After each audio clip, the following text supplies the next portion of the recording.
Good morning. How you guys doing this morning? Woo! Just got in here from running a few errands. Please bow your head with me. Lord, thank you once again for allowing us to see another day. Also, thank you for all the many blessings and favor you have bestowed upon us and keep us walking the straight and narrow path. Thank you for your grace and mercy. All praises is due to you, Lord. Amen. Good morning. Woo. This is called Giving Back as usual. My name is Noonie, John Benjamin. Today, I just want to reiterate some things concerning the political riffraff going on with Kyrie Irving.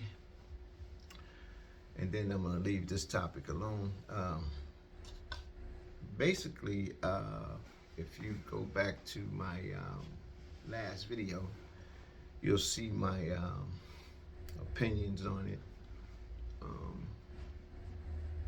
And I always tell you I'm welcome to any criticisms, difference of opinions, dialogue, conversations, sit downs on this topic with anyone.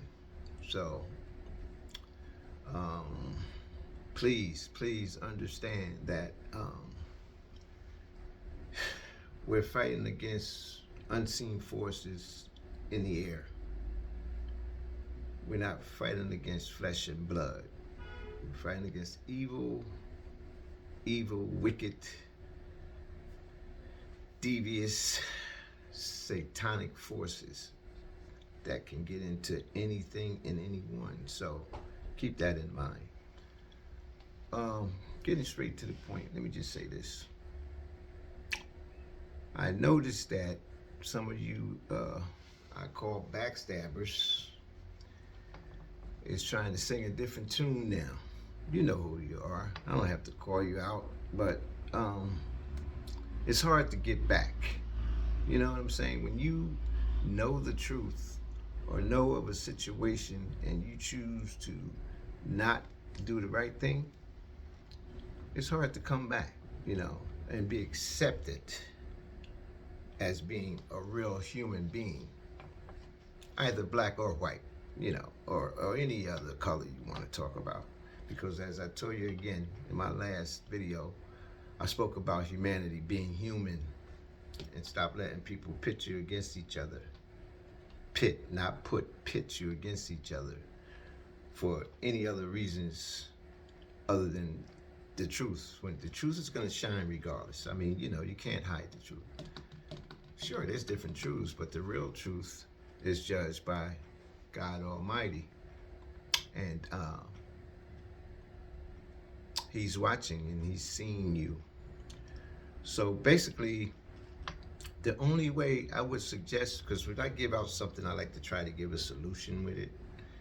The only way, this is for those that didn't stand up and didn't back Kyrie or didn't be quiet. This is for those that said negative things and jumped on that fake left-wing field media hype that's bound for nothing but finances. This is for you guys. The only way, this is my suggestion. You can take it, you can leave it. To come back or to make amends for your wrongness, because they do have pencils on erasers, so you can erase some stuff and rewrite it. And we hope that you're sincere at heart. But the only thing I would suggest to you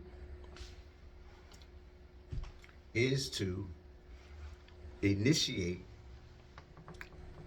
a walkout in the NBA, at least 3 to 5 days or longer, for this mistreatment of this young black man. I think it was LeBron, Carmelo, Chris Paul, Dwayne Wade, and someone else. I apologize for not remembering the other name, but stood up against the police brutality a couple of years ago, and I was very moved by that. If that makes any sense to you guys, I was very, very happy that they did that. But there is a but, and this but is not the escape mechanism to the issue of discussion. This but is a continuation of what I'm expressing now. You settled. You settled for a name on the back of a shirt or a jacket or a warm-up suit, Black Lives Matter or whatever else name they had on there, and you wore that to show, but you settled. I I don't have a problem with you settling, but what I do have a problem with is you stepped up and then you didn't carry it out to the end. So when you settled, that diffused things, but it didn't really stop or accomplish anything really. So let's not settle with Kyrie. Let's boycott. I play ball. I love basketball. Some of my favorite players played. I ain't gonna call no names, but I haven't watched basketball since this happened. You know why? I don't have to. I don't have to do it. You know, and if you love something so much better than God or better than His plan, then you have a problem. I don't care what it is: a car, a girl, a woman, a money, basketball, football, sports, music, anything other than the common denominator, which is God, then something's wrong with you. You know that boy didn't do anything else, or that man, excuse me, didn't do anything wrong. So that's my suggestion to you. Stage a walkout to let these people know that you're serious about your fellow human being, and that's the only way I can look at you or watch your performances or even say a good word about you. Me personally, I'm speaking personally, and I'm entitled to that. So let's act like Kyrie is entitled to what he deserves to say and do, long as it's in with the guidelines of God and law and humanity. So that's my part two of Kyrie, and it also, it's so embarrassing to watch you backpedal. To you, some of you guys, again, I ain't calling your names, but you know who you are. That you sing the tune of disrespect when it first transpired. Now you backing up as you see the influx of social media tweets and quotes, and people really care. And I again commend all races for stepping up for Kyrie, and that has been happening, and that's going to continue happening until you guys come to the realization that you can't put camouflages over people's eyes anymore. So that's it. I'm not going to linger on about it. There's so much more I can say about it, but I think you guys should be able to get the message now. And then you big fat cats, you tycoons, you you money toting guys, man, listen, bro. Yeah, people don't have a blind eye to that stuff no more. I mean, a lot of us can't be bought and sold, so just get that through your head. So let's do the right thing by him, okay? Now, there's something else I want to talk about, and this is a little on the humorous side, so you can unloose now and unwind. Trying to get my daughter, one of my daughters, to help me make this mimosa thing. But anyway, when I was younger, and I also got to refer back to one of my podcasts or videos or quotes online, I used to smoke marijuana. When I said marijuana, I used to smoke a lot of herb, reefer, we called it back then. I mean, a lot. And when I went to college, forget it. I just stretched out. I have big pipes and stuff. You guys do this. I don't know what you do now with these pipes and stuff, but and that herb was really good herb. It wasn't no crap. You know, fingers brown, holes in my pants and shirt. made me laugh at things that wasn't funny, made me hungry when I wasn't really hungry. It's called the munchies. But what we didn't do, we didn't harm anyone. We didn't harm anyone. And we didn't cause unnecessary pain and trouble and anxiety from people that wasn't in the game of getting high. So I'm not speaking against you guys who smoke, but I just want to share this with you. This happened to me now. That don't mean it's going to happen to you, or that don't mean you have to stop what you're doing, since now that they legalized it in 38 states, I believe, and 18 states has recreational marijuana, I believe, something like that. Don't quote me, but I think I'm pretty accurate with that. And also the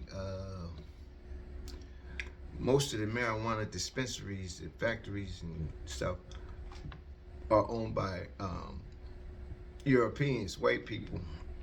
When I say white, I mean people with the stigmatism like we have, being called black, or the category that quote unquote we're put in. Everybody's put in a certain classification. So I think it costs $750,000 to $1 million and something to get started. Most black folks don't have that kind of money. So what they got to do is, bond with someone and be a third party. So we always seem to have to go around the system. The system is legal for marijuana, right? But we got to always go around. Why is that? Well, but anyway, my point is this. Nancy Reagan, I think it was, don't quote me again, but I think I'm right. She put a thing out called War on Drugs, just say no. Just say no. Yeah, that's easy for her to say, but when you're living in a poverty-stricken area and get on the community, if that's the only game that you folks left for us to play, and you play that game and you start to make money, or you start to grow a little bit, because some people are really into it for a better life and try to get up out of their situation, but some of them take advantage of it, like anything you get into. So again, so now you took these same drugs, marijuana, and made it legal, and now you making a killing. The government. Now you take, just like you took the street numbers from the street runners, now you making a killing. The picket, the government. So, you guys are very hypocritical, man, so just keep that in mind, you folks who's getting high, who wants to start a business with the recreational drugs and all that. It's a game for you, man. I mean, now, I was going to tell you my story, which I don't want to lose that thought. I went out to dinner one day. Now, stay with me. I know sometimes I'm long-winded. Stay with me. And this is funny, y'all. So I was dining with 3 of my kids, right? And I have 6 kids, but I was dining with 3 that day. So we was just talking, and so they was asking me a couple of questions, then they asked me about school and all that. And I share with my kids everything. There's no secrets with me, with my children, or anyone for that matter. So they asked me about the herb. They call it, you guys call it weed now. We call it herb or reefer. You call it smoke or you call it weed. So I said, yeah, I used to smoke herb, man. And I started telling them about the herb stories and blah, blah, blah. And then I told them, right, now you have to pay close attention. Don't let nothing distract you from this. I'm about to tell you something. So I told them, I said, listen, look at me. Just stop doing what you're doing and look at me. And I started doing this. And they started laughing. They said, what? I said, listen, I smoked so much herb that when someone was talking to me, I didn't know my head and neck was shaking and moving like that. And no one really told me that it was doing that. So I had developed what they call a muscle spasm in the back of my neck. So when you're talking to me, I'm like talking, but I'm like a bobblehead.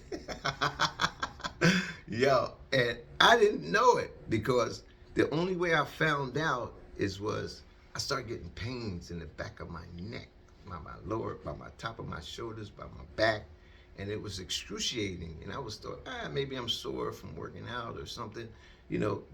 But every day, and it only occurred after I smoking some herb, right? So when I told them that, they fell out, man. They was laughing. At my kids see this now. The ones I told that to, they're laughing right now. So what happened is I ended up going to the doctor. Black men, me personally now, some of us I know are just like me. We don't like going to no doctor, especially these medical doctors. You know, if you go to like a doctor that's into natural herbs and stuff, that's a little different. I'm more acceptable to go to them than a regular medical doctor. So I went anyway, paid a little copay, and I had a corny doctor. This guy was European, but I have European friends, and they're not that corny. This guy was like really corny. Like, so what you in here for?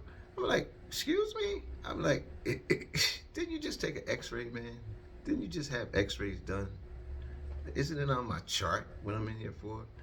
So he says, well, the muscle spasm, do you smoke marijuana? I said, yeah, I smoke what we call herb. He said, well, you need to stop smoking herb because it's causing you a muscle spasm in your neck, and it's interfering with your nervous system. So if you keep smoking, you're gonna have a permanent damage, and you're gonna always do like this.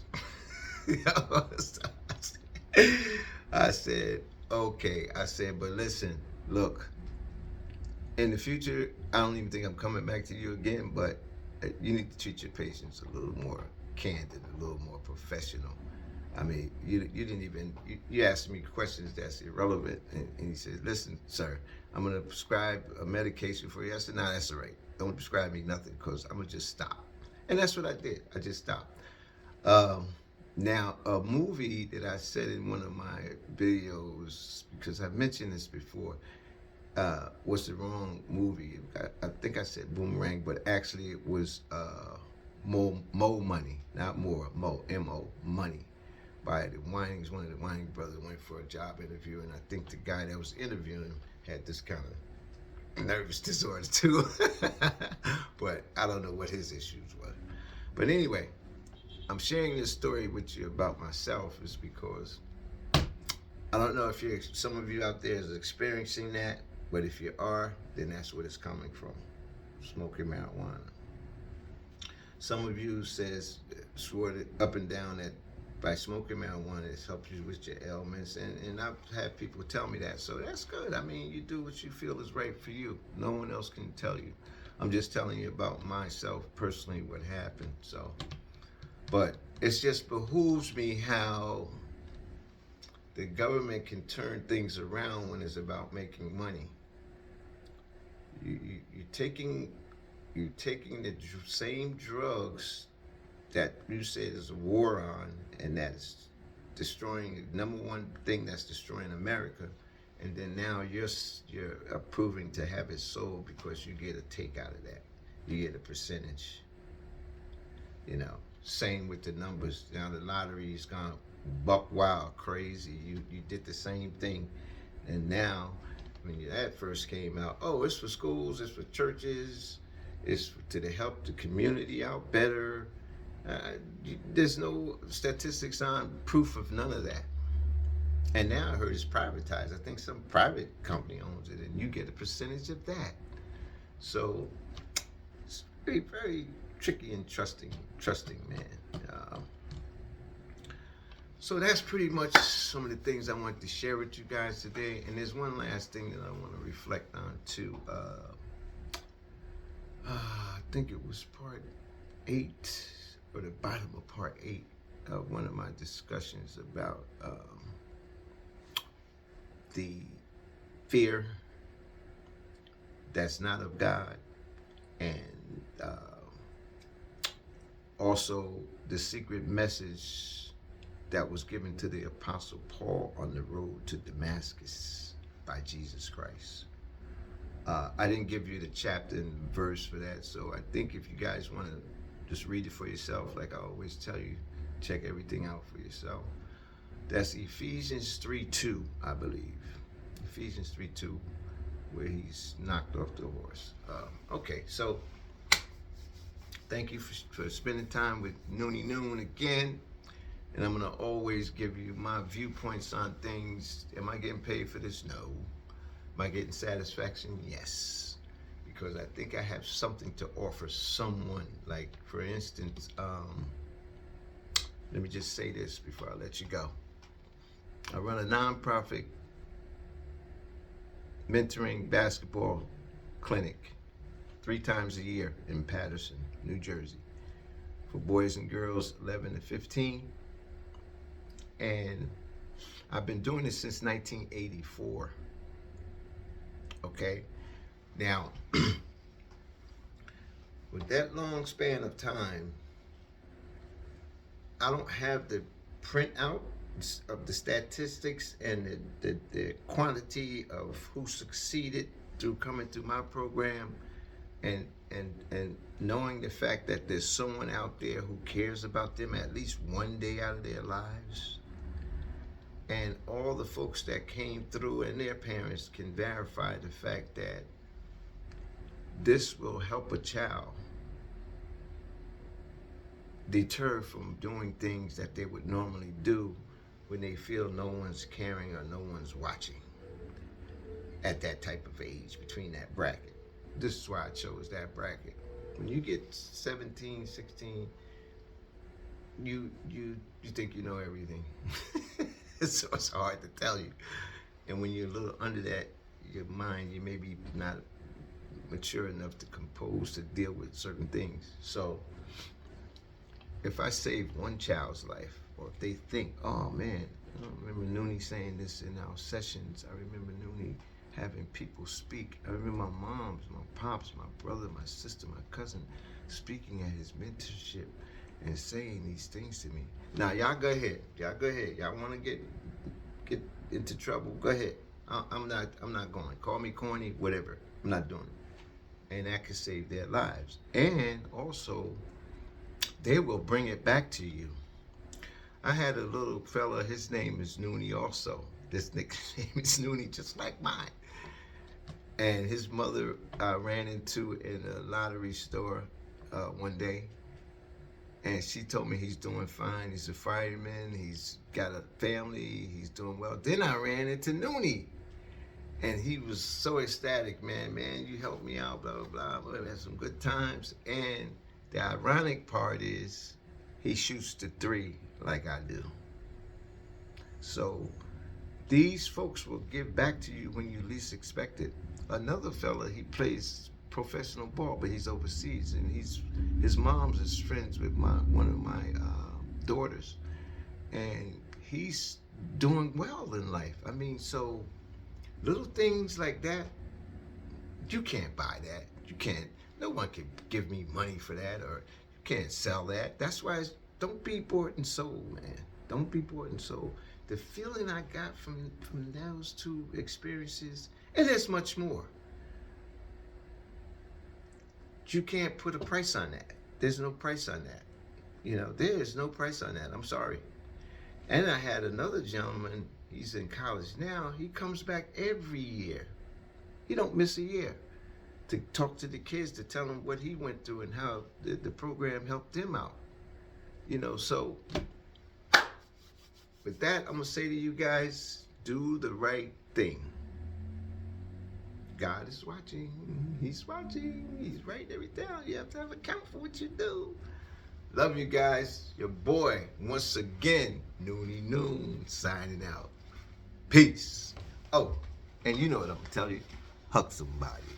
Hug somebody.